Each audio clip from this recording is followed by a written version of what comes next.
अंबेडकर जी की बरसी नहीं है। हम कॉन्स्टिट्यूशन, जो भारत का कॉन्स्टिट्यूशन है, एक बड़ा कॉन्स्टिट्यूशन है, इसका दिन मना रहे हैं क्योंकि ये कॉन्स्टिट्यूशन जो बना, फाइनल जो हुआ था वो 26 नवंबर 1949 को हुआ था।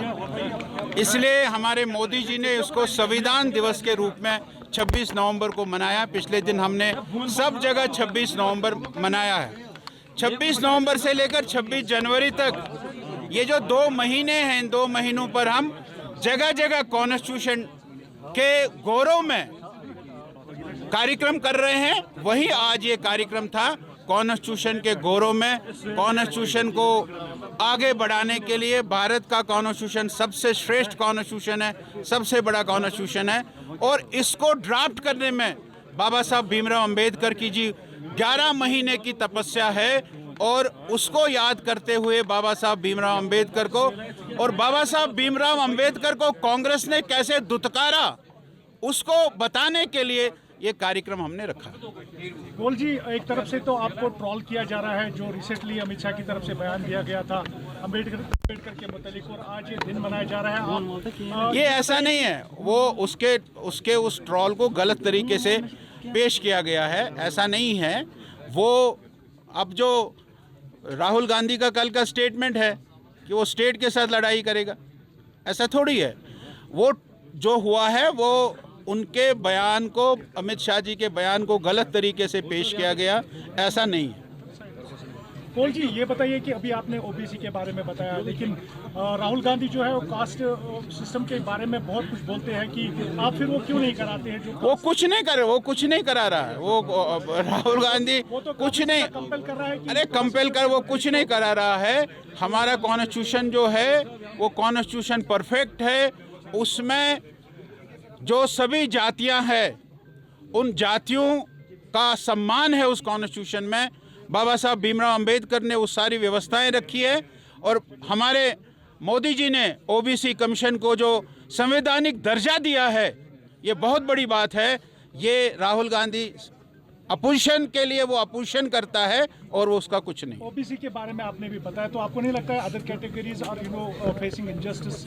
नो कैटेगरी ओबीसी के लिए और अदर कैटेगरीज के लिए रखा है। अरे ओबीसी कैटेगरी के लिए खास कोई जनरल कैटेगरी का कोई, जो सारे देश भर में है वो जम्मू कश्मीर में भी इनजस्टिस नहीं हो रहा है जनरल कैटेगरी के साथ। जो होगा उसको की है, हमारे चीफ मिनिस्टर साहब ने बनाई है कोई कमेटी, सब कमेटी, वो देखेगी कहाँ इनजस्टिस हो रहा है।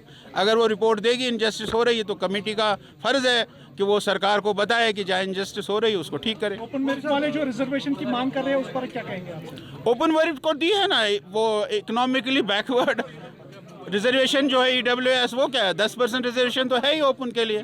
वो उसको भी गिनते हैं रिजर्वेशन में, वो उसको भी गिनते हैं। वो तो अब उनको से मिलूंगा तो बात करूंगा वो क्यों कर रहे हैं। सरकार को 3 महीने अभी भी लोगों के काम नहीं हो रहे। बीजेपी अपोजिशन में, और अपोजिशन कहीं भी नजर नहीं। अपोजिशन अपना काम कर रही है। अब ये तो लोगों को समझ आएगी थोड़े दिनों के बाद कि उन्होंने क्या किया और किस प्रकार से अपने मत का उन्होंने, अधिकार का, वो हक का उन्होंने इस्तेमाल किया है। थोड़ी देर में समझ आएगी उनको। जिस तरीके से प्राइम मिनिस्टर परसों यहाँ पे आए, कैसे देख रहे हैं? अरे भैया, आप नितिन गडकरी जी का स्पीच सुनिए। नितिन गडकरी के स्पीच के बाद जो जम्मू कश्मीर में हुआ है, 50,000 करोड़ के इंफ्रास्ट्रक्चर के प्रोजेक्ट्स जम्मू कश्मीर में बन रहे हैं। 4 कॉरिडोर बन रहे हैं, 4 कॉरिडोर बन रहे हैं। हमारा कश्मीर में जो है वो रिंग रोड बन रहा है, जम्मू में रिंग रोड बन रहा है, एक्सप्रेस वेज बन रही है, रेलवे आ रही है। इससे बड़ा इंफ्रास्ट्रक्चर में कुछ नहीं किया जा सकता है। इतना बड़ा इंफ्रास्ट्रक्चर जम्मू कश्मीर में हमारी सरकार नितिन गडकरी जी के माध्यम से हो रहा है, ये बहुत बड़ी बात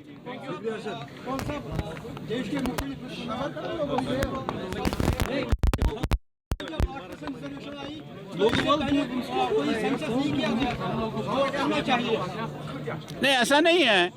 यहाँ ओएससी कहते थे इनको, ये जो ओबीसी वाले थे इनको ओएससी कहते थे, अदर सोशल कास्ट कहते थे, और 2% रिजर्वेशन थी। हमने 4% रिजर्वेशन दी। अब कमीशन ने इनको 8% रिजर्वेशन दी, भारतीय जनता पार्टी ने 8% रिजर्वेशन नहीं दी। कमीशन बना था, कमीशन ने इनको 8% रिजर्वेशन दिए। ये कोई भारतीय जनता पार्टी ने 8% रिजर्वेशन दी, ऐसा नहीं है।